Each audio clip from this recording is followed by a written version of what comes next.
This is a head cannon circus production.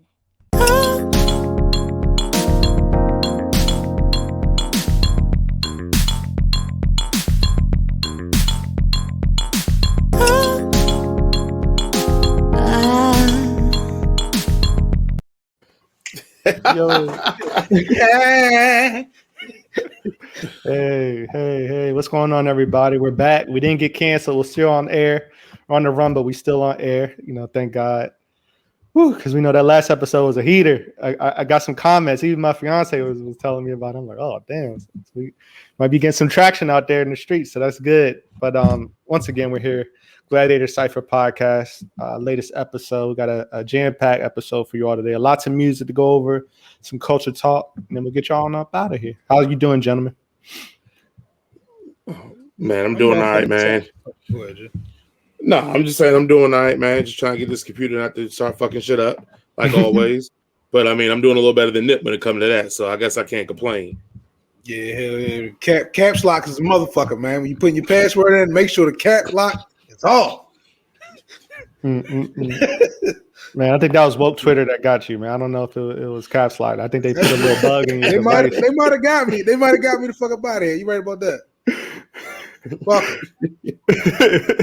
I feel you. All right. Well, let's get into our top three. So we got the top three solo artists from a group that we're going to be rolling off here. So I'll get started. I guess we can start from least to favorite. Right. All right. And then, so my first choice is going to be Lionel Richie from the Commodores.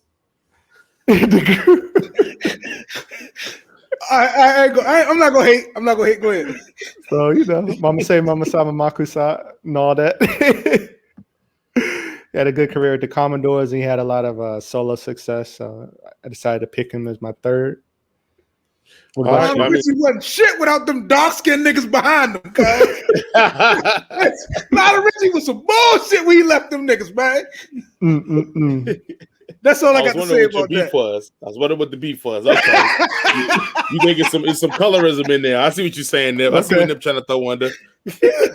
He wasn't shit without the dark-skinned niggas, them shining niggas. You know what I mean? Yeah, who your number three then, since you hating out here? Number three, I'm going to go Q-Tip. That's a good pick. I'm going to go Q-Tip. Production. We should all have the same. I'm gonna just preface this shit by we should all have the same number one. Oh, for sure, 100%. We should all have the same. 100%. We should all have the same number one. Right. I know this is gonna be funny because I don't think I got the same. Oh, yeah. Because you tripping. We should all have the same number one. Yeah, Chris about to get canceled. I'm gonna get us on cancel. I'm going PC. Do you feel like Q-Tip accomplished that much as a solo? It's production wise, I guess. If I include his production side, maybe. But as a solo artist, I feel like what was it? The Vibrant Thing album. I don't know. Yeah, Q-Tip had some jamming shit by itself. The Vibrant shit. The fucking was the Q was that the Q album or some shit like that. Shit was alright. I like his solo shit. Okay. My number three is gonna be Busta, coming from Leaders of the New School, rap legend. I mean, people don't even remember he was in a group. Let's just go that far. Yeah, that's crazy. Yeah, that's Jokers crazy. Don't even remember he was in a group. So that's fact. I'm gonna go Busta, man, as my number three on that one. What you got, Chris? I have no problems with that. Going up next, we got now I don't know. This one's a little bit controversial to me. I would say Tupac. And the reason I say that is because he's with Digital Underground. Digital Underground? Yeah. I mean, he started dancing, but he was featured on one of their songs. He had his verse on there. Same song, I believe. I mean, Digital Underground Pac is my favorite Pac anyway, so I ain't gonna hate. Okay.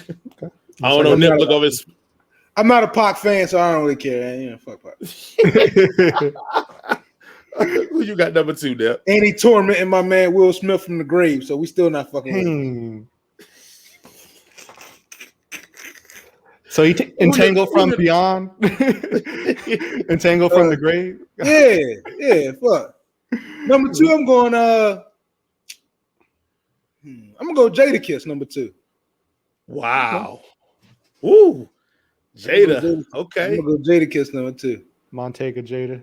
That's a good. Yeah. I think he definitely had probably the most illustrious career out of the Locks, solo wise. I would say. You think so? Because I think so. he maybe sold the most, but I feel like Styles He is sold the the best most. career. Styles is a better fucking rapper. Like that's the Ghost is a better rapper. Ghost is a better. He's a better. We don't gonna have an argument right now, but Ghost is definitely a better fucking rapper. Look, I will say this. When you said it out your mouth, I took it as disrespect. But after you just said, you just think he's a better rapper, because usually you get flagrant after you say things like that. No, You'd be like, no, Jada's my fucking man. oh, okay, all Jada's right. No. I probably don't disagree, but if you're talking better, I'm like, I think it's real close. It's I close don't to think it's that much. Yeah. Sorry, Sheik. My number 2 is gonna be Beyonce. I mean, I'm gonna do it for the ladies. Okay. Beyonce killed. I mean, let's just keep it real. Like, my daughters will never know about Destiny Child. That's a fact. That's how much she killed the game. So, we might as well just let Chris get his number one. Chris, you finna fuck up the whole episode with your bullshit. Right. Me and Nip, we're gonna pretty much just say our number one. Say the same shit. Chris, because I'm assuming both me and Nip number one is Michael Jackson. Fuck it right. Yeah. Okay. All right. So what the fuck you got, Chris? I had Beyonce as the number 1. Oh hell no! He's fucking tripping. This nigga's such a. This nigga's clearly high. I didn't even think about Mike didn't even come to mind until Jason had mentioned that, and not because he's not a solo artist that came from a group, but I just feel like he's probably like the biggest artist of all time. So I'm like, okay, he already got the distinction. So I'm not going to. It don't matter if I put him in his list or not. He already set himself way apart from the rest of the pack. So I don't think he's gonna be too mad at me. He ain't gonna chamon me from the grave from beyond. I watch Martin. Don't run up on Mike in the streets. I saw how Mike did Martin. Not do that. Don't do that. You don't hear his deep voice. R.I.P. MJ. My nigga MJ gone. Rest in peace. Rest in peace. All right, y'all. We had a fun little spirited top 3 for you all. Now let's get into some of these album reviews. Starting off, why don't we give Vince Staples a run through? So he came out with self-titled. I don't know if this is an album or just an EP, but I'm gonna call it album. His project, Vince Staples. How did y'all like it? Yeah, I'll jump off here, man. Vince. I mean, it's Vince being Vince. Mm-hmm. It has a low energy feel, but I feel it was Vince's attempt to kind of smooth out, which I did kind of vibe with. This is going to sound like a negative and a positive at the same time when I go through it. I feel like Vince reinvents himself almost every album, but it never allows you to get used to who he is in the album before. So like how we did FM, I was expecting something similar to that so I could get more familiar and get like expand Vince out. Mm-hmm. And then this one's completely different. And I know I'm on the show and I love artists that experiment and do different things. But I feel like when you are something, you got to give me at least 2 to 3 albums of you being that and kind of fully explore whatever that is you're going to be before you reinvent yourself. I mean, one of the greatest artists all time we talk about is Snoop. Snoop has reinvented himself like 4 or 5 times, but his albums you can almost lock them down to say sequels or trilogies of him being a certain persona. So I like that about Vince, but I feel like I like the Vince that was on FN more. So I wanted to hear more of that Vince on this album because I like that Vince. And then I got a completely new one, which wasn't bad. So this album but again, it still feels like a Vince Staples albums. My pros on there are like lyrically, Vince is still top notch. I think he was a little lazier on this one, but I don't know if I confuse that because his flow was more laid back or because I don't have any memorable hidden lyrics that I remember like the other ones I do. But saying that, I got to start giving Vince some respect on his choosing good beats and what he puts together on his production. Like for this to have a completely different feel from his other albums, the beat selection is good. And a lot of artists, when they do a different feel for themselves, they don't do very well with the production side of it because they overqualify their talent. So I give him props that he picked the right beats for himself. He does those pretty well. He gets in the pocket pretty good. And I said my con is the same thing I just mentioned. It just every album feels different. So it was jarring to hear this different Vince Staples compared to what I walked into the album thinking. My favorite songs on there are Take Me Home and the very first track, Are You With That, are my 2 favorite songs I like the most on there. So all in all, I know we'll give our rankings, our ratings after this, after everybody goes. So that's my take on Vince Staples. What you got? I'm not gonna say I dislike the album. Hey, keep that same text energy you had.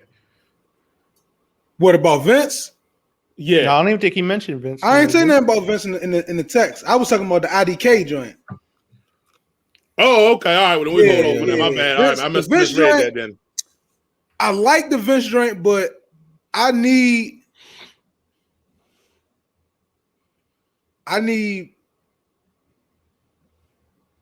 more energy when we killing niggas, man. I just need it. I need more energy when we killing niggas. I just when we sliding, I need more energy. Like he is talking. I don't know if niggas is listening to what he's saying in these songs, but he is spitting some of the most gangster shit. Yeah. Over like some like soft ass, like I'm gonna just lay here and chill, smoke a J. He talking about Mac 10s, goddamn pop. I need some energy, Cannon. Like you talk about popping niggas melons, and this shit is just some laid back California weed Raging Bull. Shit. Yeah. Just arm out the window, lazily. If we finna go, we finna go. This shit is too late, goddamn back. Yeah. That's just my take on it. I still like it. You know, I'm always down for the stupid shit, but yeah, I like that too. Also, I like the fact that it was short. Sorry, I just want to add that in. I do like the fact that it was short. Yeah, I mean, I'm not a huge Vince Staples fan. I remember listening to his other projects, and now that you mention it, I kind of remember FM, but it's like I never really go to his stuff. So it's outside of like his singles, like maybe Northside and some of the other stuff that gained some traction. I can't really think back too hard about his previous catalog, but I will say I feel like I like this one a lot more than his other ones during my time listening to him. And I think it was because maybe it was a little laid back, a little bit more laid back. Like if you listen to some of his first stuff versus this one, it's like a different flow. I feel like he's not as loud or not necessarily grating, but his voice is very unique. His voice has a unique characteristic to it. And I feel like sometimes if he has too much energy, it kind of puts me off because I'm like, I really don't bang for his voice that much. I don't know. It's just for me, certain rappers, I can't stomach too much of them if they start getting too hype. But I like this one because he had the lyrics on there. The beat selection was great, like Jay said. And he was just kind of, going through the motions, really. I like that he approached this from a more laid back stance. I feel like it let me kind of not harp on the voice so much and really listen to what he was saying and just absorb the whole vibe that, the project is giving you. It's very vibey. It's a very vibey project, but I liked it for sure. It's probably one of my favorites from him so far. I probably got to go back and listen to his other ones, but I like this one a lot. I'm going to listen to this one again because, like I said again, and I mentioned, like, I felt it wasn't as lyrically potent as his other stuff, but I think it may be like Nip's talking about it, but just saying, like, and I mentioned, like, I think because he's so laid back, it felt more.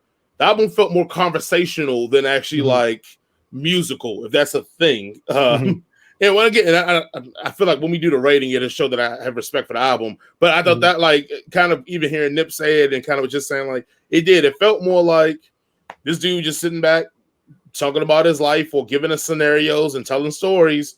It didn't feel like a rap album. It just felt like a chill ass, like, cool. I mean, damn, I ain't gonna say an audio book, but like he just had a vibe of just relax. It was like it was a cool out album. I couldn't think of the last joint I liked. Big Fish Theory was the joint that I was banging with. Yeah, Big Fish Theory is tight. Big Fish Theory, right? That's the one. I listened to FML, but Big Fish Theory was the joint that I was on. I think that's the same too. That's probably the one that came to my head. I knew it was one of those. Couldn't remember, but yeah, I enjoyed the album. I'll go ahead and kick off the ratings then. I gave this one a solid 4 out of 5. I like the project a lot. I probably listened to it maybe 3 times already. So, I mean, it's cool to me. Definitely looking forward to more Vince Staples because I feel like he kind of disappears for a little bit, then he'll pop back up. But it was a good project. I'm looking forward to hearing more from him. Yeah, and again, I don't want to take scores away just because I feel like he should do something different. He's an artist. He should do whatever makes him feel comfortable as an artist. I'm going to do like a 3.5. The only thing that's keeping me from a 4 is just, I feel like it's just one piece missing from it being like a really great album. And it's a really good album. I think it's just, and I can't put my finger on it when I listen to it. As I said, I want to listen to it again and actually really dive into the lyrics and what he's saying, because I feel like maybe that will change my score. But I'm going to go right now I've listened to it twice, a 3.5. So if my man puts it on, I may bootleg it. Gotcha. Yeah, that's exactly where I was at with a 3.5. For the same reason. Yeah, same reason. All right. So overall, was pretty much in agreement. Is good showing by Mr. Vince Staples there. So definitely check it out, audience, if you haven't. Again, and that's Vince Staples by Vince Staples. All right, moving along. Next, I don't know how one of our hosts is going to feel about this one. We know the president of the PAWR, they got a whole another side section that's Potters against. So PAWB. There you go. So we're talking about Snoh Aalegra, her project Temporary Heights in the Violet Skies. You talking about them Robs? Yeah. Look at hold on, say repeat that again. What you say? Them Robs, man. Them Robs. Look here, man. I'm gonna jump this off because I ain't gonna tolerate disrespect with my girl Snoh. So I'm gonna just keep it 100. Y'all know I'm a Snoh mark, so y'all know this is gonna be, what it's gonna be. But besides being a Snoh mark, I mean, it just seems like this chick just, she just can't miss on these things. I like her vocals. I think she got a little bit of sultriness in there. I know Nip is hating out here, but the R&B vibe on this thing is heavy.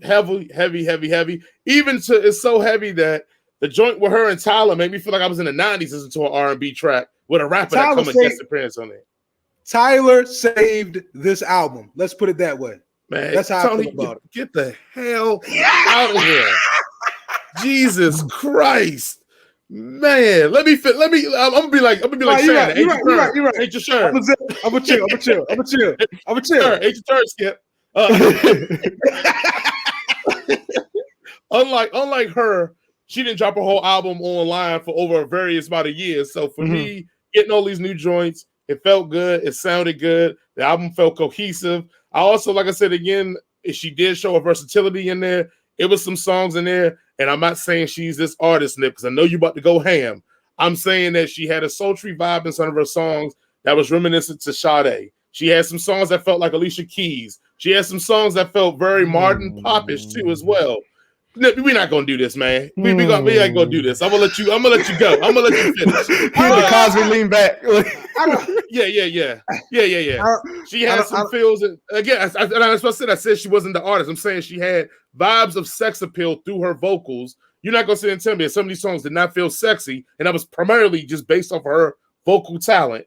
Not saying she Sade vocally, saying that she was. Okay, you're not saying that she's on her vocal level. Okay, right. As I said, okay. It's a certain people that can sing sultry.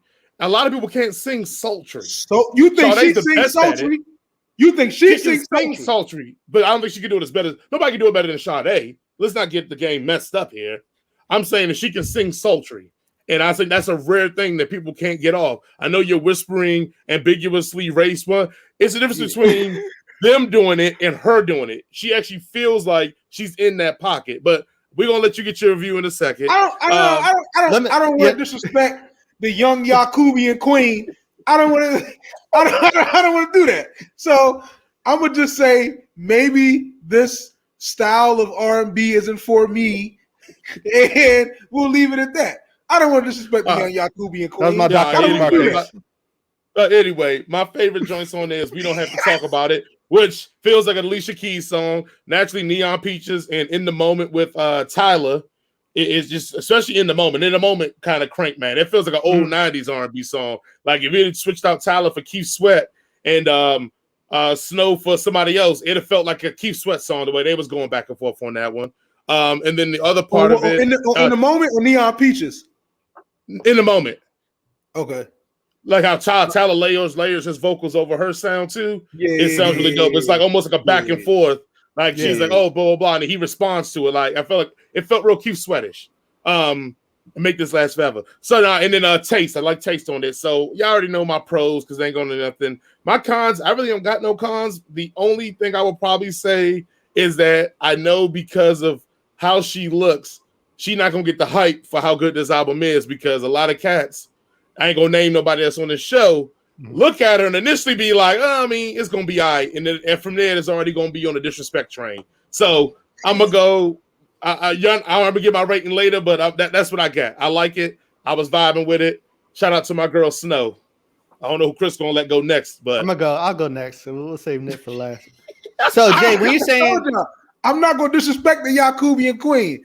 I think she stole everybody. You know what? Go ahead, Chris. I'm sorry. So Jay, wait, I want to get this straight though. So you were saying that based on her looks, like you think people are not gonna like her because she's what? Like what about her appearance? A Yakubian. Oh, yeah, I think because she sings better than a lot of black chicks in the form that black chicks are supposed to sing good in. This nigga's high. Hold on. Before you trip out, name somebody recent that's a black chick outside of maybe her that could do this album better than what she did on this album. I think Ari Lennox probably. Thank you. No, hell no. Ari Lennox can't do the pop shit. The pop shit on Snoh. So let's get. Well, I don't like pop shit, so I know, but Ari Lennox can't do the pop shit. Okay, that's a good point. All right, I can't fuck with the pop shit. I don't like pop music. So I know, I agree with you. I'm just saying that's why I like the album because she's bouncing through styles similar to her, but her probably the only one I know that can do that effectively and knock it out. A lot of these other chicks is gonna struggle with that. Yeah, the pop shit is I don't know, but when you start talking about sultry and soul and all that shit. I'm not gonna lie to you. I don't feel the shit feels manufactured. I don't like it. That bitch don't eat grits. I don't like it. He said still cut oats only. She put sugar in her grits. She don't eat grits. She eat fucking I don't know what she eat for breakfast. Hey, slow down. I'll put sugar in my head. Slow down. She eat avocado toast and some shit. You can't eat avocado toast and sing for me. That's all I'm saying. You gotta eat grits, harmony grits and shit with some poke in it. You know what I'm saying? She don't do that. Look, I like this is my first time really messing with a Snoh project. You gotta have gravy in your vocal cords when you get to singing to me. You got to have gravy stuck in this motherfucker. When you say all this, all I think about is the movie Soul Food and Big Mama died talking that shit you talking. That's all I think about in my head. Your arm on fire, Mom. No, don't do Big Mama like that. How Big Mama died, and you gonna go back eating the same shit that killed Big Mama next Sunday, man? Nigga, Chris, go ahead. My bad. We interrupted Chris. Chris gonna have this moment, man. Sorry, my bad, Chris. Man, classic. Definitely check out Soul Food if you haven't. But this is my first like Snoh project really that I'm sitting down and listening to it. So maybe I haven't caught the bug. It's definitely aspects of the project that I did like. I kind of agree with Nip. I didn't get the super like. I don't know. When I think of R&B, I think I tend to lean more towards like a Jasmine Sullivan style versus kind of the more pop-oriented R&B style. I think that's a little bit more popular now. But I did like it. Like I definitely went in to give this just a clear point of view, like try and eliminate as much bias as possible. And I enjoyed it. A few of the songs were good on there, especially the ones with Tyler. But outside of that, I actually like that Tangerine Dream song. I thought that was pretty cool. And I listened. Yeah, I listened to the lyrics, and I actually like her lyrics too on a lot of the songs. Also, like stuff that she's talking about and things like that. It wasn't super surface, so it was a good project to me. I would give Snoh another shot. But yeah, I enjoyed it. No hate over here. Here we go. The Dun Dada. I told y'all I'm not going to disrespect y'all Yakubian queen. Y'all can have her. I'm not going to disrespect her. It's not for me. Mm-hmm. I don't feel the sultry and soul in the music. I don't. I think it's fabricated. It was a couple, like one song where I felt like she felt like she was trying to steal Michael Jackson vocals and shit. Like I just couldn't fuck with it. I couldn't fuck with it. No, I'm not gonna say that. I feel like Tyler's joints was official. Mm-hmm. It's not a frisbee. I'll put it that way. Okay. I don't feel like it was a frisbee. It's not a frisbee. Am I going back to listen to Snoh's album? No. If my girl was rocking that joint, I would listen to it. Mm-hmm. Up to about song 4, and then I'd be like, hey, bitch, change that shit. What's your rating, Chris, man? I gave it, let me pull this up. I think I gave it a solid 3 out of 5. So I think what's that? I bootleg enough. My friend had it on. I listened to it. Yeah, my man's had it on. I put it on. Yeah, my man's had it on. Yeah.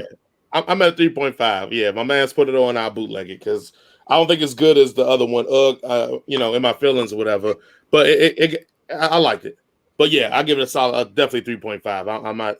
I ain't that jaded where I'm gonna give it no 4 or 5 now because let's talk about repeat value.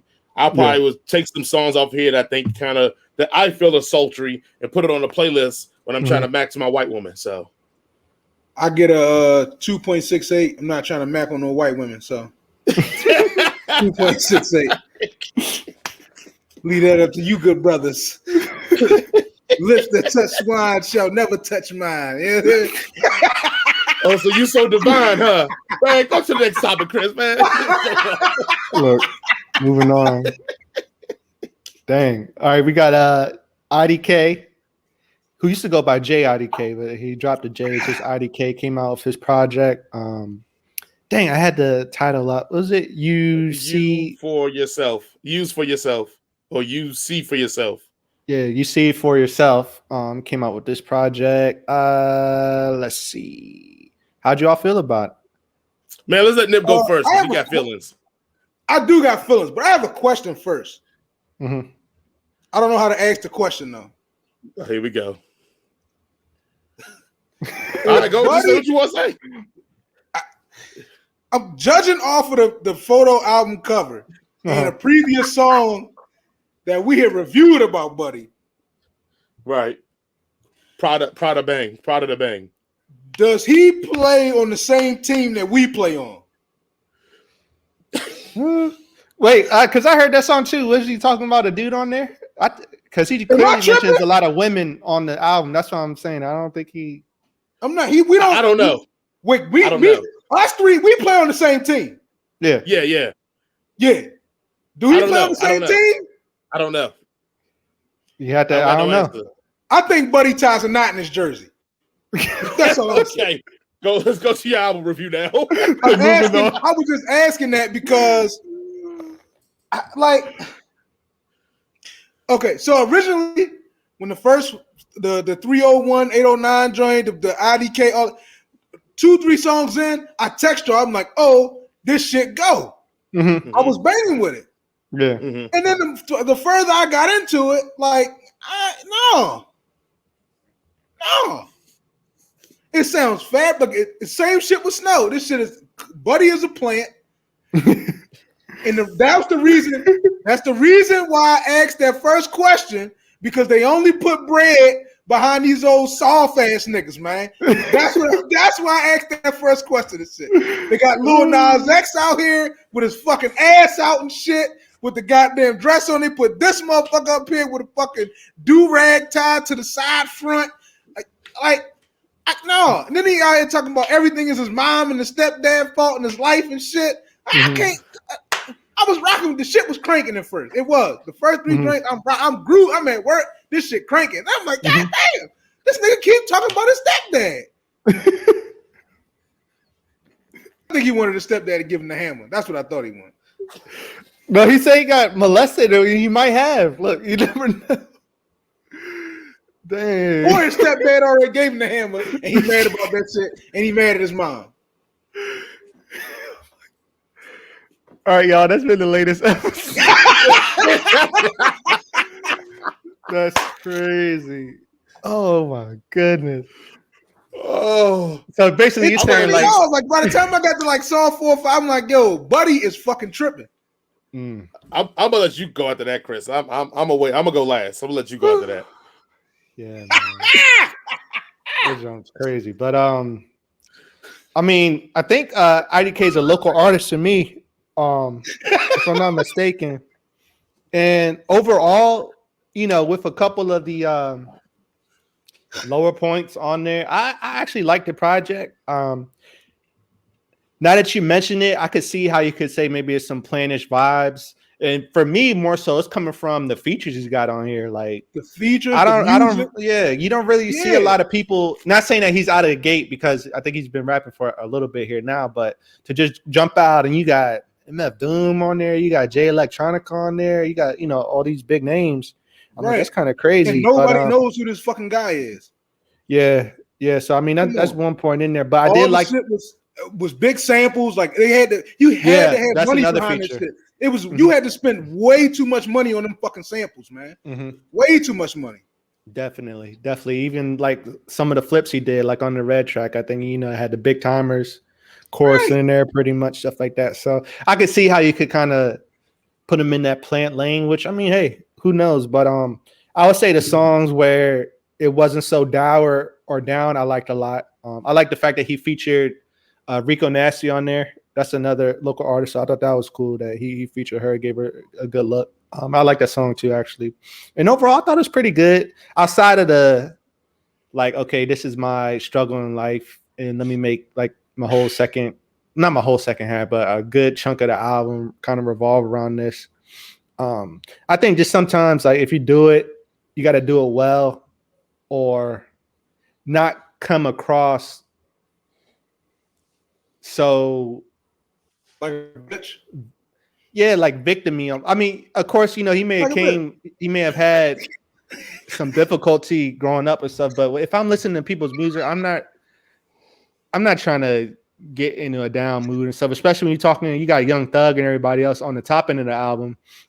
So I'm in a good mood. I'm like, okay, you riding along, and I get to the end, I'm like, damn, you want to feel all depressed and stuff for him because his mom, I guess, wasn't a good mom, and his stepdad was whooping him or something. I'm like, man, this is a little too much. But yeah, overall, I actually like the project a lot. I would say, outside of like a couple songs, I bang with it. All right, I mean, it's my turn now. You clearly see that Jay is clearly disgusted with me and my take. I'm just waiting on my turn. That's all. I'm just waiting on my turn. I want y'all to go do your thing. He did this. I never seen him do this one. That's a new one. Yeah, I had my, had my finger over my mouth. I'm disgusted. I just shut the hell up. Like, oh, shit, I know it's my turn now. Okay. All right. So I'm starting off, man. This is some shit I didn't expect. I didn't expect this album to be this album. Mm-hmm. I was expecting this dude to come on with some, and I hate to say it, I mean, in DMV artists, don't get mad at me, but y'all know who y'all is.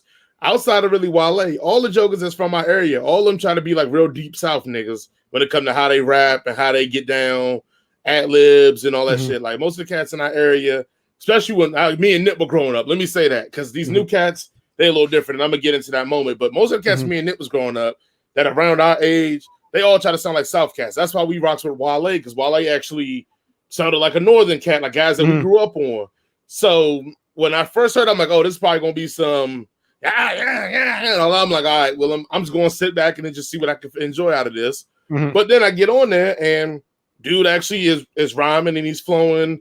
I heard that he produces these songs too. So I don't know if that helps Nip's argument about him being a plant, because again, with him being a new dude, being able to get these samples and all that, somebody got to be backing you. Yeah. So I mean that may help his argument being a plant. But this dude IDK, and I don't know how old he is, but you can tell his influences, who he follows musically, because this is if Drake, Kanye, Tyler, all these guys had a baby that was semi-challenged, IDK's the dude.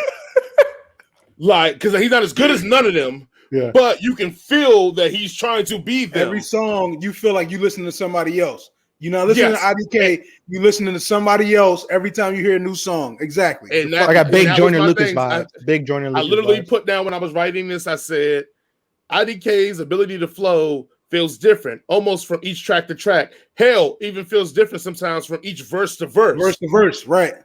And so it was almost kind of, I was playing the game listening to the album of who's he trying to be like today, or on this song, or in this verse.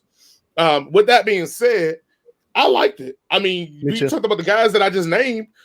Outside of Drake, I rocks with all those guys. And I can't get mad at the dude if, and again, I'm doing it on the premise that he's not a plant. I'm doing this from the premise that this is actually his artistic expression, his same industry. If this, that's the premise I'm rocking with right now. If this is just who he is as an artist because of what he's been inspired and influenced by, it's good shit. It's good. I mean, like you said, and you could tell that he is a producer because all the features on here, they pretty much knock it out of the park. And that's one of the biggest things when you get people featured and it's not a strong production, it don't feel right. But he pretty much almost matches style to style with all his features.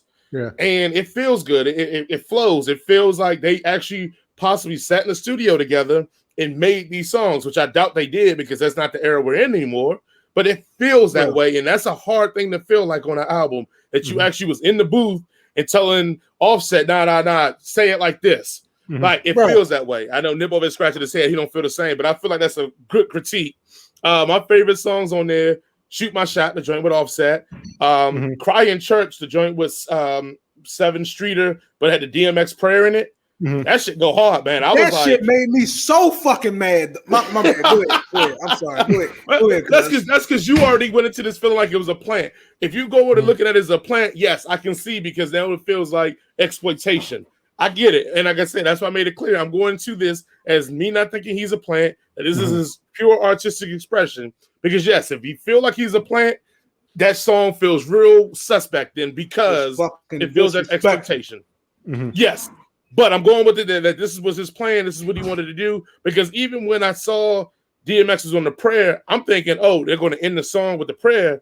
He comes back with another verse, which I thought was like, that's a very unusual thing to do. Once again, that's from going, I thought it was very artistic. We talked about his ability to switch styles from singing, from trap rap to body rap to trill rap. I thought that was pretty dope for him. Kind of hard to take when it is going through that because you try to get into a groove with the album, and I feel like he flips it up a lot. So the only real negative I have is in Nip's suggestion of planism makes me feel the way I feel when I say the cons is that if this dude is this good, why is nobody talking about him? That kind of lends myself to Nip feeling like it's a plant.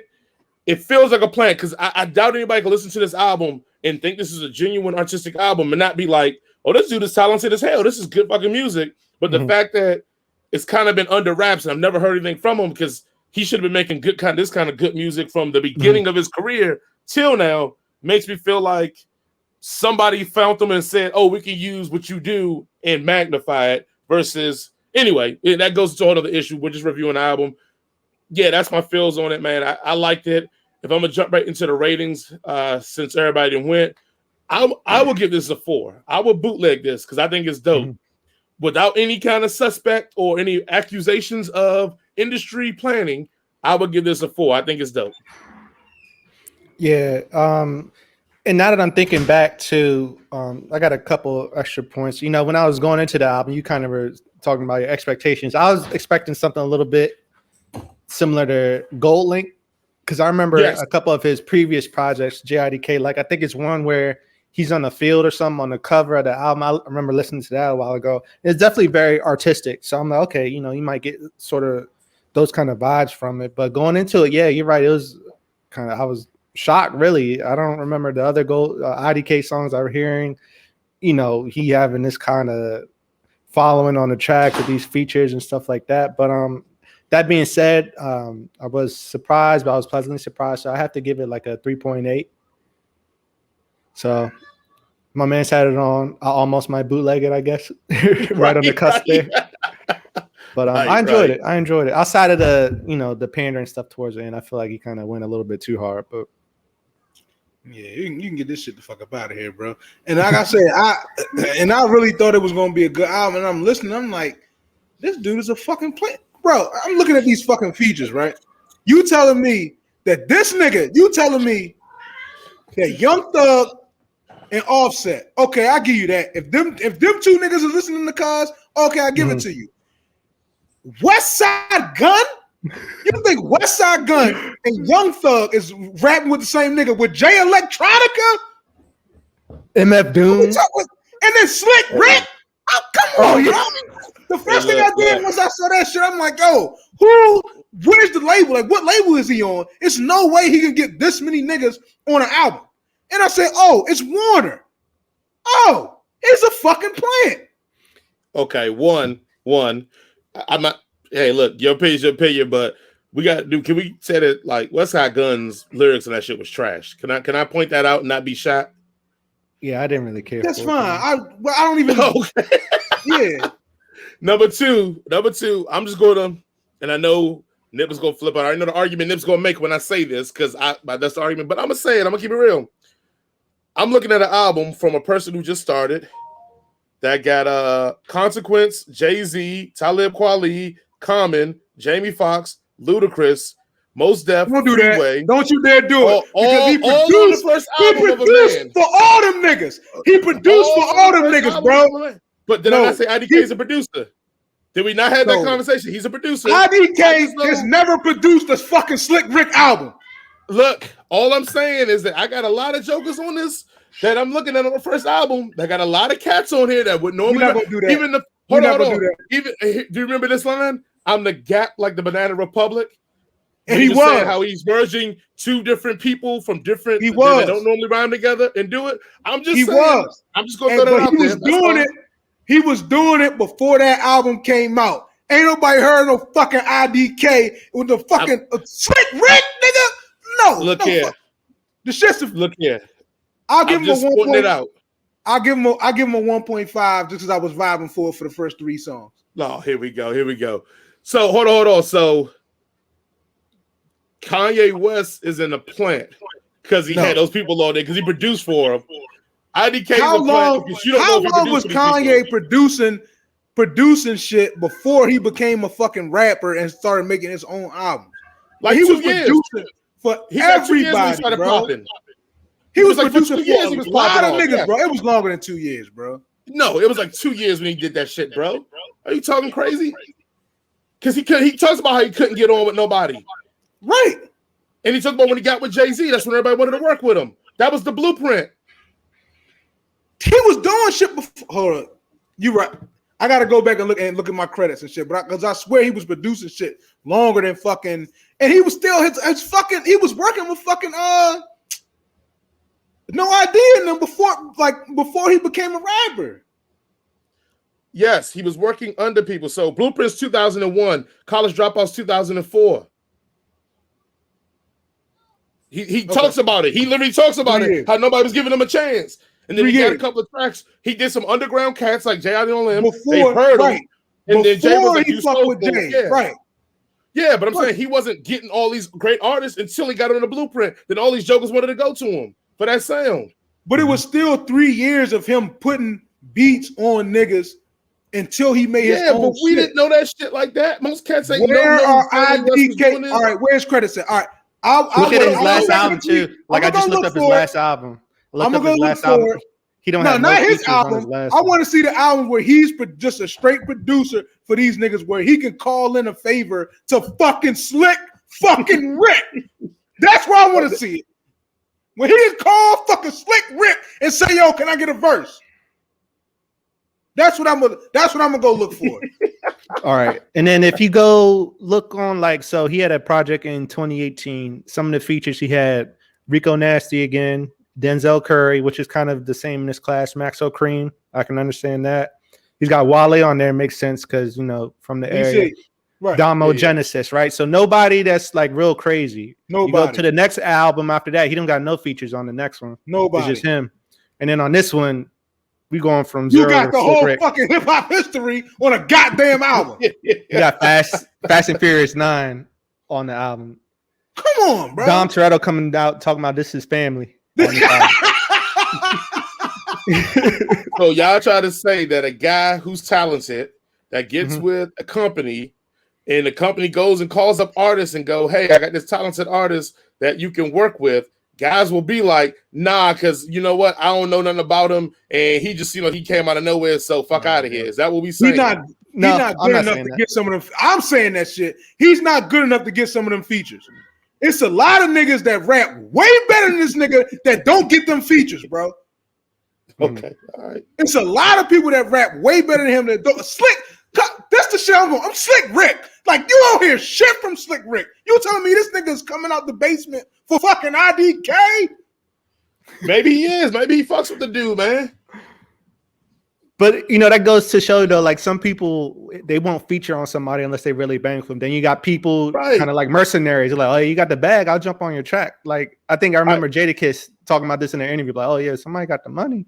We can definitely talk business about me being featured on there. Some people are a little bit more elitist when it comes with who they're going to allow. Or you have a company, you have a fucking label that has niggas by the nuts and it's putting niggas on a fucking album. Like, what are we talking about here? I just got one last question, and then I'll let y'all have the final word. I'm gonna shut up. All right, is Drake an industry plant?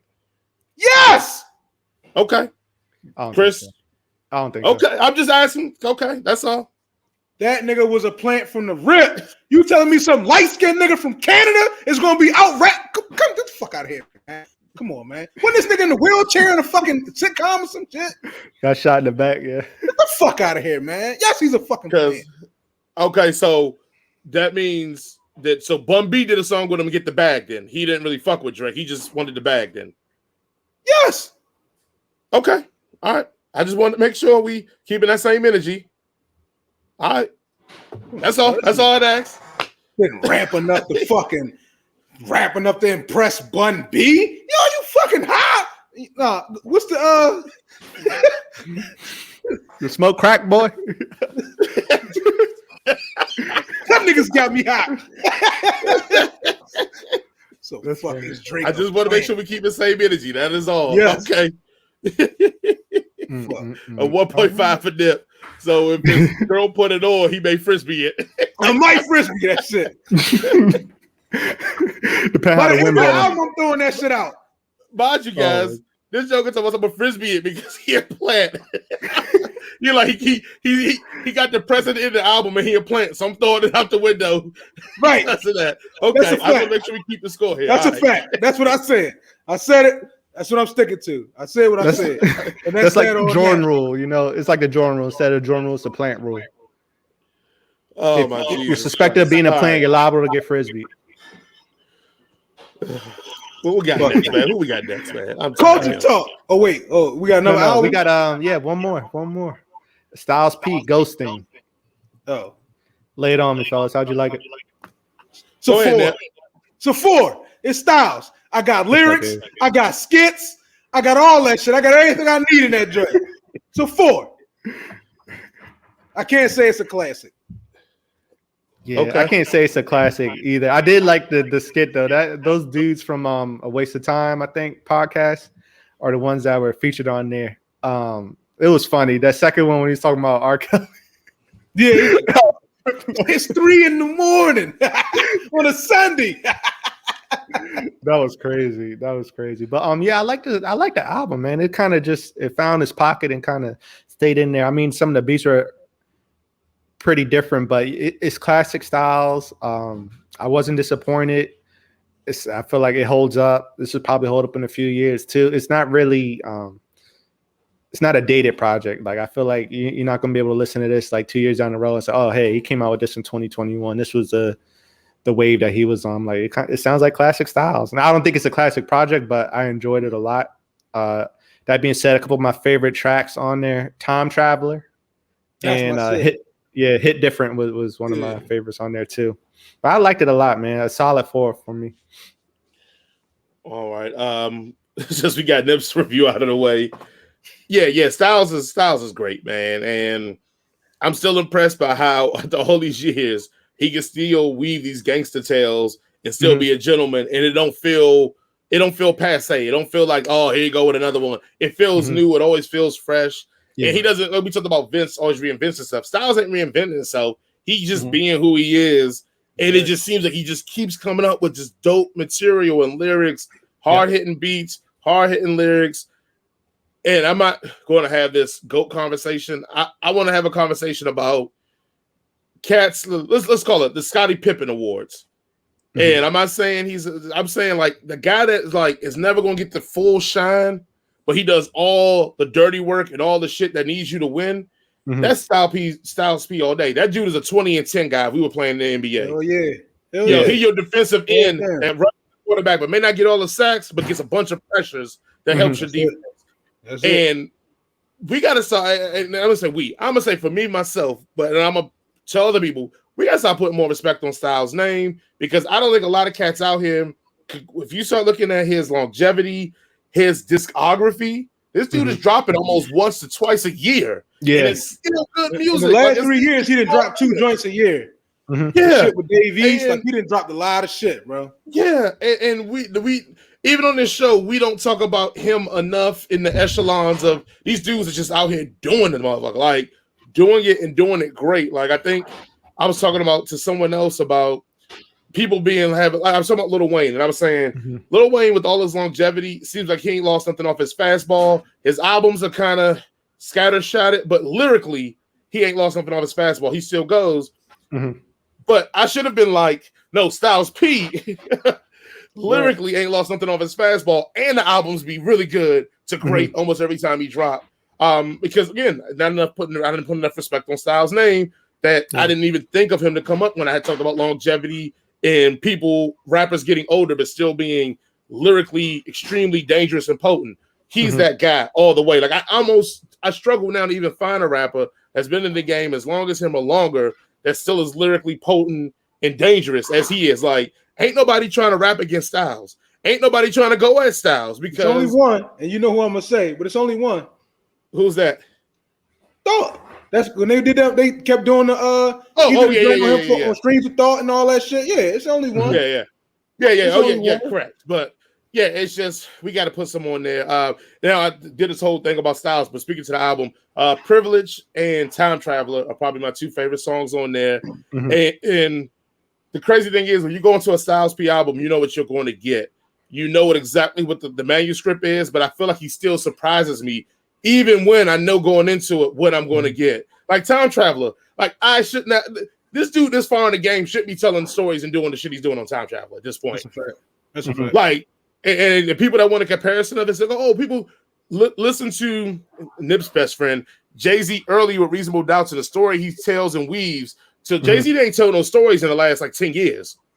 He ain't rapped in the last 10 years either. Fuck.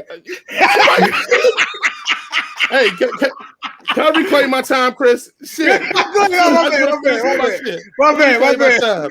Reclaiming my time. I don't got no cons on the album. Only con I got is if you're not into this or you a youngster and ain't really been up on Styles, it's gonna be jarring because it feels like 2021, but with a real 90s ass rapper that's out here trying to get busy on every single track, no days off. So if my only con is if you ain't been part of the D block and all that stuff, it's gonna be jarring for you because you're used to these ad libs and Caton's 3x3 rappers, and Styles gonna give you everything, but do it better than all your favorite rappers' favorite rappers. So, and if people don't know Styles, that's a quote. But anyway, yeah, man. I mean, if we giving out, Nip didn't already said he giving it a 4. Me too. I'm giving it a 4.5 just because I gotta listen to it maybe a few more times before I want to give it a 5. But I'm gonna give it a 4.5, man. I'm a bootlegger, but I damn sure was getting close to buying it. I may buy it from the bootlegger. There you go. There you go. I'm a shooter bootlegger. Oh my goodness! No, you gotta use a knife. That's what Styles always talking about when he say hawk and you definitely got to stick it. Get yourself, Tony.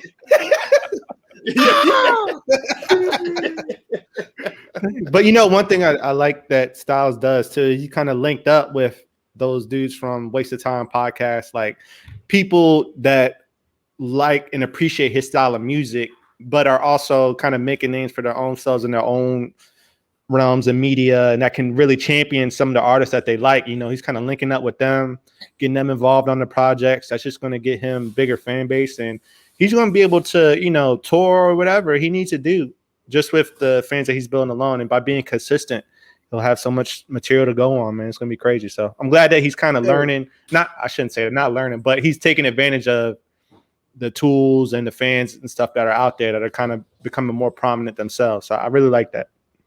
Quick question. Does Styles have Slick Rick on his album? Tony, man, we going to another comment section. we go with album reviews, man. We done with album reviews. You out here bugging. We done with album reviews. All right. What you want IDK to do to be like, no, don't put Slick Rick on my album. I ain't got enough credibility yet. Like, that's what you wanted him to do? No, I'm just saying. I go, the plant is a plant is a plant. You know what I mean? Walk like a duck, talk like a duck's a motherfucking duck. Where we at, Chris? Okay. Hey, look. Well, one, I want to shout out Freddie Gibbs is back on Instagram. So yes, sir. Yes, sir. He got the craziest stories. Like, it just be people like houses blowing up. It'd be like crackheads backflipping off of buildings. I'm like, where do you find this stuff, man? This is crazy. But I'm glad he's back on. Hopefully he can stay unblocked or unzucked, I guess. And then for our culture talk, Nip brought this up in the group chat. People judging their parents. And this is kind of stemming from the IDK album. You know, he had a lot of commentary on there about sort of his upbringing, you know, his mom's deficiencies, some of the abuse he suffered, I guess, from his stepdad. So I just wanted to bring that to the table. How do you all feel? And Nip, maybe if you could elaborate a little bit more. I just feel like I don't want to keep it specific to IDK because, but I hear a lot of like, you know, just being online and shit like that, motherfuckers talking about their parents like in a real disrespectful manner. Like, you weren't in the position that these niggas was in back in whatever the era was that they were in. You haven't raised a family like they have. You haven't been through the same thing. It's a real arrogant stance that niggas have. So when I listen to the IDK shit, it's like, oh yeah, I wish if my mom would have did this, I would have been a better person. If my stepdad was this, I would like. All right, is that is it a fact? Maybe, yeah, maybe they could have been better parents. But at a certain point, bitch, you got to be your own man.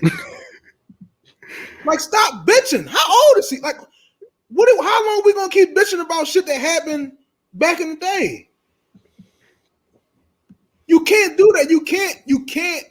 Like, I don't know about you, Chris, but me and Jaden had some, you know, some tumultuous relationships with fucking parents and shit. And it's just like, how long are we gonna blame these niggas for shit that's going on now? It's 2021. What is that shit gonna accomplish? What is you talking about your mom and your stepdad gonna accomplish for you at this point in your life? Yeah, I think that's a good point. And I would say kind of along with that too, it's like the reasons why you're doing that. Like, are you trying to vent? Is the individual trying to make himself relatable to other people that are going through those things? Because if so, I think it would be a good idea to kind of espouse like maybe therapy or how you're working through some of these feelings and stuff that you got. So that way the younger generation coming up, you know, they're hearing your project, you know, maybe they're dealing with some of that same stuff, but at least now you're kind of showing them a way to kind of start to fix some of those things. And like you said, kind of man up and figure out, you know, okay, yeah, this happened, but this is not going to control my life. You know what I mean? So I definitely get your point.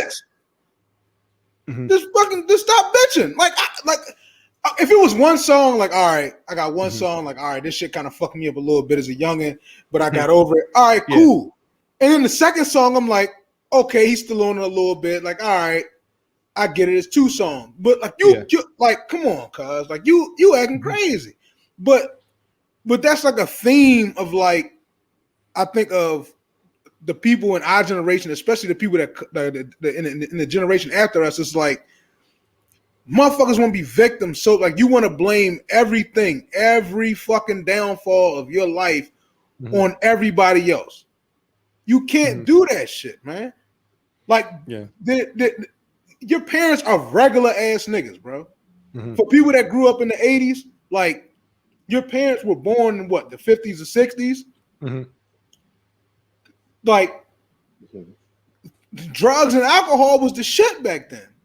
So it ain't shit for motherfuckers to be fucked up and raising a kid.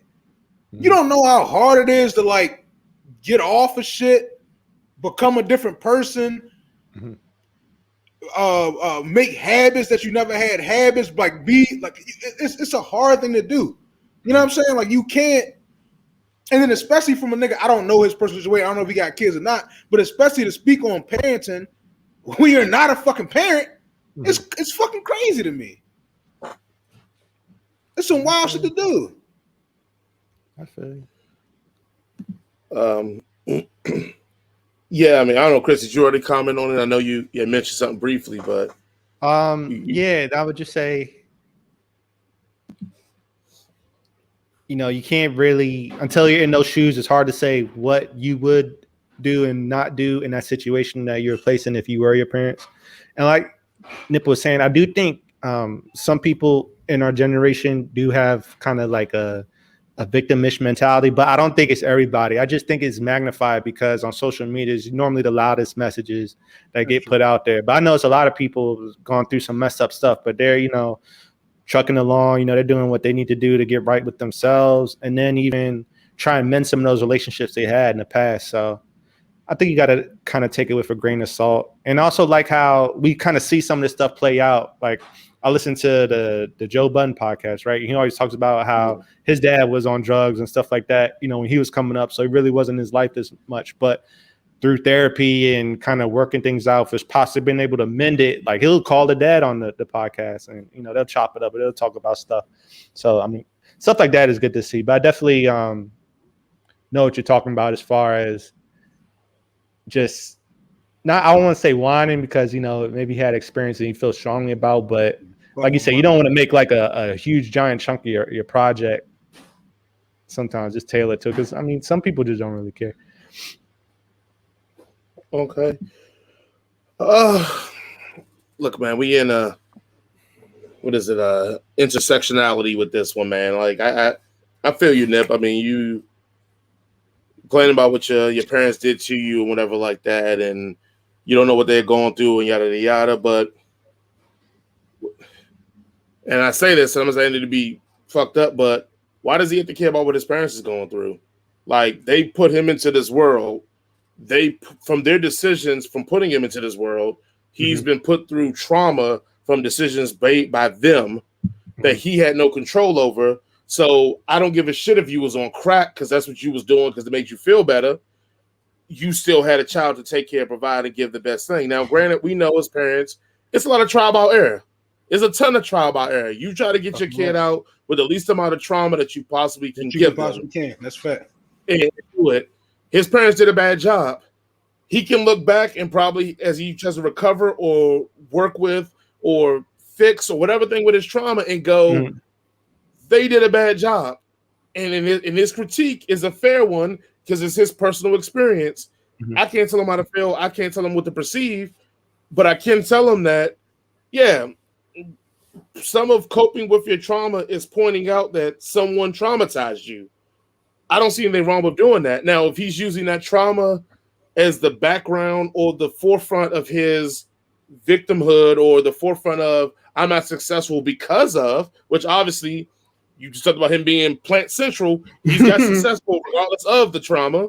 That's a fact. I'm okay with him talking that talk if it is a way for him to express his trauma positively, get it out, and if it's therapeutic for him. Now, I get your point. You don't want to hear that shit. Fair enough. just like the parents, you got a choice to listen to it.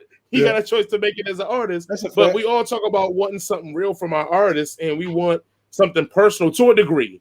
But let's be real. Like I tell people that don't listen to rap and they go, "How do you listen to all that blah blah blah blah blah and violence and blah blah?" I said, "You watch a Scarface movie, right? You entertain. Exactly. You watch Godfather, you entertain." I said, all these guys are doing is telling me stories, no different than a movie. They're just doing it through audio and through beats and doing different art form. Yeah. So, with that being said, going back to the main point of this is that he's expressing his artistic or his trauma through that moment or his therapy through that means and all that. It's going to be a good subset of people who probably have felt what he felt that are going to relate to that. And because of that being relatable, it's going to grow him a fan base because of people are going to look at him and then go, hey, he experienced the same things I experienced. Funny enough, I had a friend that visited and a friend that I knew from college that we mutually knew. They had a baby passed away at like 1 year and 2-3 months. Mhm. And they were trying to be there for the friend, like heavily.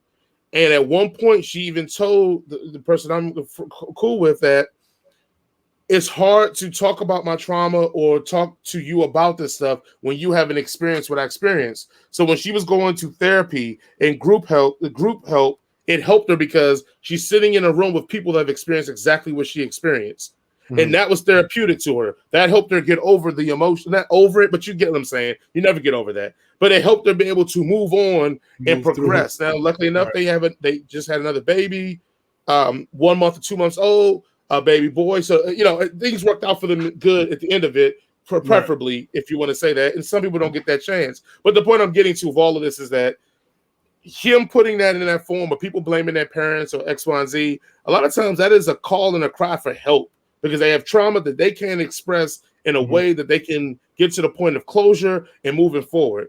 So when I hear people that keep harping on, we see it on TV, well, my father did this to me, and you're like, okay, well, what's the next step? These people need help. That's why they keep harping on it. Because just like you, just like me, just like Chris, if something that happened to us that we got over, we don't keep bringing it up. We take the L and keep moving. And we may do a testimonial to somebody who's going through something similar and go, hey, you know what? Right, hey, listen. Yeah, right. So when I hear someone who's repeating their trauma about their parents and blah, blah, blah, that just tells me they need help. They have not got help because they don't have the closure. And I can't. Yes, I'm with you, Nip. I'm gonna be the same way. I'm gonna be like, man, it's time to get over it. Like you 47 years old, ain't got no job. I'm sorry. Man is beating your ass, and that don't correlate at this point no more. But at the same token, that mental block may be the reason why they don't have a job. That mental block or that whatever is in them may be the reason why they can't function in society properly, why they can't keep a job, why they can't keep love interests or loved ones, or why they abuse their own kids. Like that mental block is something that may be in their mind, regardless of how we feel, in their mind, that may be the blockage that stops them from being successful. The point is they should probably get the help so they can remove that blockage, and maybe they realize they ain't shit, and they got to deal with that then. But at the end of the day, whatever hurdle we all have that we think that ain't helping us progress, removing that hurdle is what makes us progress. And these guys that are stuck in that moment, they just ain't got the help to remove that hurdle. So I'm like you, I don't want to hear that shit when you're a grown ass man. But the same token, I don't want to hear that shit because I didn't experience that. But I guarantee you, if that grown ass man talked to somebody who's experienced it, they probably have a pity party together, and it's still probably not healthy. But at the end of the day, they will have somebody that actually will care about what they're saying. Where we and us, we kind of like, man, all right, bro, this is the third time I've seen you. You keep talking about this, man. Like, don't talk to me no more. Like, I'm good. I'm just gonna lift this box. You just keep it moving. But it's a hard thing to go because again, I don't want to be insensitive, but also we all got our own stuff. And I can't carry your luggage if I'm carrying mine. So nah, bro, we good. You told me we good. Move on. So yeah, nah, but that parent stuff, man, it's tough, man. Like it's us being parents, bro. Me and you talk about tons about parenting styles and doing the difference from our parents and why our parents did what they did and why we do what we do now and how do we talk to our kids versus how we would talk to and how we just like it's a all trial by error thing, man. And if he did experience some molestation or whatever, which I think we talked about on the album for IDK, that's something you need help for. If you a trifling dude that was a mama's boy and your mama did everything for you, you never did for yourself, and then she died, and then you can't function in this world. That's trauma from your parents because they didn't teach you how to function in this world. Like that shit can happen, man, and be a roadblock. But at the end of the day, like you said, Nip, I ain't trying to hear that. Once you get past, I'm gonna say 27 is my cutoff. As you get past 27, I give it a 30. Okay, all right, let's go to 30. I give it a 30. And that's generous because we're looking at it from men in the United States. Like, think about some of these young kids and stuff in third world countries or something, they're war torn and everything like that. Like, I mean, even in the States, and I wouldn't even say outside of the United States, certain communities, stuff like that, is war zones here too. They dealing with so much death and destruction. They don't have the luxury to wait until 30 or 27 to try and figure out what's next on their plate and how they're going to move forward. So it's crazy out there. You're right. No, I got no argument there, man. And I think just to kind of put a pin on it, I'm perfectly fine with artists feeling free to express themselves, but I feel like if you're going to do it and it not seem like pandering or that you're trying to specifically target like a demographic or something, you just got to make sure that the art related to that is excellent. Like I think a couple examples, I mean, it was just popped into my head for whatever reason. Like think about somebody like Eminem or something, right? How he was dealing with those crazy ass fans going on. I know Nip's looking crazy, but but think about it though. Like two of his hardest songs, you got Stan, right? Talking about how these crazy fans like is just out of control and want you to be their messiah and everything like that. But look, you're just another person. And then The Way I Am, like how the industry and everybody, they want you to be a certain way. You got to, uphold to this sort of status they got for you, but you can't do it. So you're going to be whatever they call you. Like, I don't know. I think those are two good examples of people that are taking stuff that they're dealing with, but making good art out of it. And I don't think either of those songs felt like he was pandering to anybody specific. It was more so a F you for real. Yeah. Man, that was a good call. What else we got left? We got anything left for the culture? Yeah, man. And I don't know. I was kind of sad to bring this one up, man. We might have to retire a club classic. Oh, my goodness. What is going on? Pfizer, Moderna, Johnson & Johnson. They didn't got to Juvie the Great, man. Say it ain't so, Jay. Say it ain't so. They can't cancel our jam, bro. But We they gotta can find either just vax that thing up bullshit, man. Look, first it was Beyonce with Before I Let Go. Yeah, she Now just they trying to COVID out, back that thing up. We gotta stop. No. Beyonce's still number one with the fuck shit. You can't touch that song. You can't touch it. The fuck out of here. I don't care how great of an artist you are. You can't touch that fucking song. So we saying Beyonce Before I Let Go is a worse offense than yes, back it that is. thing up. Yes, it is. Oh my god. Yes, it is. I'm glad for once to be on the other side of this and let Chris take this heat for crazy talk that he's saying. Man, I don't know. It's just something like, oh my goodness. I'm like, dang. At first I thought it was just juvenile. I was like, okay, look. Papazize is not a word. Pop, whatever. You can't make Before I Let Go a fucking pop song. You can't do it. You can't do it. Okay, yeah, I guess we probably get a little bit of context for everybody that don't know. Juvenile and them came out with a, pro-vaccine, vax that thing up off his probably greatest strip club banger of all time, back that thing up, and that's what Nip is upset about. I think I have a clip here that we can give to the crowd and get a little bit so people can understand why Nip is in total dismay of here. But give you a little bit here. Go ahead and run it. You're finna online date chat, find a mate chat, open up the okay ass, profile picture looking tight chat, nice chat, got your bio reading right chat, precise chat, but before you find a date chat, you gotta wait chat, gotta go vaccinate chat, get it straight chat, girl you look good, want you vax that thing up, you's a handsome young brother, want you vax that thing up, dating real life, you need to vax that thing up, feeling freaky all night, you need to vax that thing up, girl you look.